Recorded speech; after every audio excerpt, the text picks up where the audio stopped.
Yeah, you've got everything except X item. You might as well just stay there a little bit and tick it off.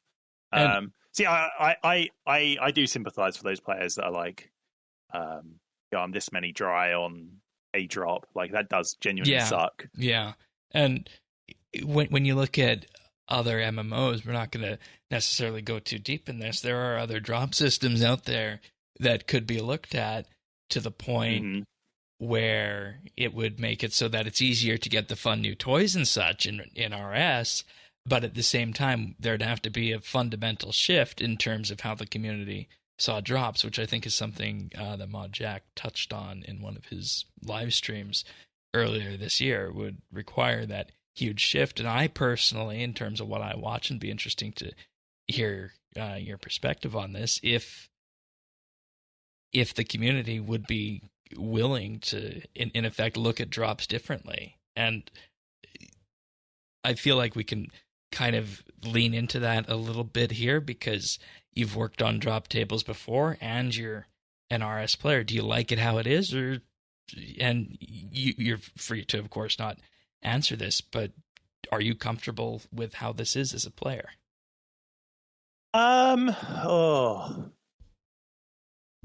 It's a hard one, really. I look back at say Dagannoth Kings back in the day, right? I think drops were like 1 in 50. Sounds about right. Which you hear nowadays and you go, oh, that's really common. But like back in the day, you do a Dagannoth King trip, you'd only get a few kills and you'd have to bank, right? Yeah, because the time investment was probably equivalent to nowadays, really. So it kind of is a thing that's just always been that way.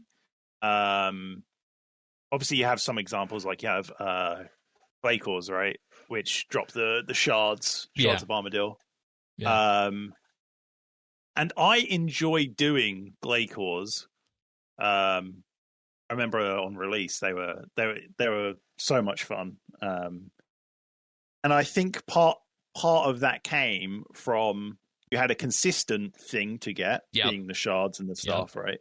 I think it equated to you had to kill 1,000 Glacors for the staff. Which at the time that was a lot. That felt like a lot.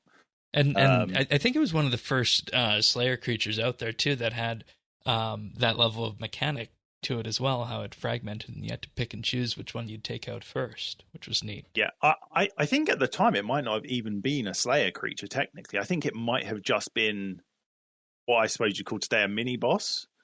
Kind of like Tormented Demons. Right. I think it wasn't, I don't think it was actually a Slayer creature. The thing with Glacors was they still had that, oh my god, I got the RNG roll because you had the boots, right? Yeah.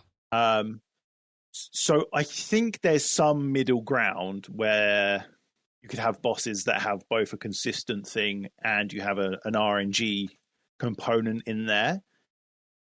Thinking about Glacors back in the day, I don't think they'd have been as fun without the chance to get that really cool, shiny, rare drop. And I think that's what was appealing about them. They had a consistent method and they had the lottery roll. Yeah, thinking about it, you're 100% right in that, because there were always an NPC that I went to go and kill, and I never really connected the dots of why that would be. and perhaps that's it. You're getting that kind of consistent, oh yeah, another shard, cool, a little bit of dopamine, right? And then you hit the table and you get this awesome, cool, shiny pair of boots, which back in the day were, I believe they were best in slot. I think all three sets were best in slot. Yeah, they were. It was like, it was a really, really great feeling. And I think to some extent you want that great feeling of I got this cool rare thing. That being said, I think modern day drop tables have gone too far in the lottery sense, right? Interesting take. Is there a specific one you have in mind, or do you want to keep that close to your chest? Obviously, the initial one that comes up is Arch Glacor, right? That's the one you see players having the most problems with. Fair. I was fortunate in that I didn't have that problem. I I happened to roll 2 cores pretty early. Oh wow. Okay. So my perspective is warped, but I absolutely understand how players feel about that. And if I had gone as dry as some of those players, I'm sure my perspective would be a little further gone. Yeah. But yeah, going, I don't know, say I don't know the exact time to actually get a core, especially for your average player who's doing, I don't know, say 0 to 200%. That's completely off the top of my head. So they're doing 0 to 200%. Right. Yeah, their chance to get a core is going to be very low, and they're going to have to put in a lot of hours. And if you're doing it to chase drops, which a lot of players are, that's just straight out disheartening, right? Yep. It's different if you just flat out enjoy it. Exactly, and that's where we get back to that whole discussion about, you know, what's too far and what's the appropriate system for a drop table, and even your ratchet discussion. You have to be doing it for what you for what you enjoy, or else, you know, it's just going to be that tough slog. Absolutely. Part of me does wonder if we should experiment in the future with a boss that, say I don't know, Kerapac 2. I'm using Kerapac so we have an example to relate to. Sure. We make another Kerapac, and he still drops the Staff of Armadillo, but say it's like 1 in 10 for a piece. So it's very common. You're going to get a piece within, like, I don't know, say an hour's work, almost guaranteed. But then on top of that, we have some RNG mechanic for the players that want to, like, really optimize to get, say, I don't know, a Kerapac staff, but it has a new specific perk on it that makes it ever so slightly better than a standard one.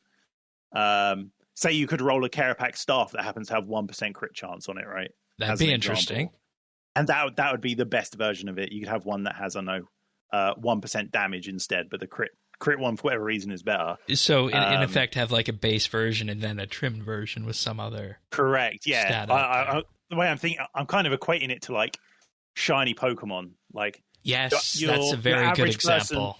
The average person playing through can just go and get the Pokemon. It's easy to get, but your high-end PVM that wants to really grind, really optimize, can go, I'm going to go get the shiny one because it's ever so slightly better. I think that's something we could experiment with, so that you hit both things of having a consistent drop, but you also have that huge lottery dopamine hit.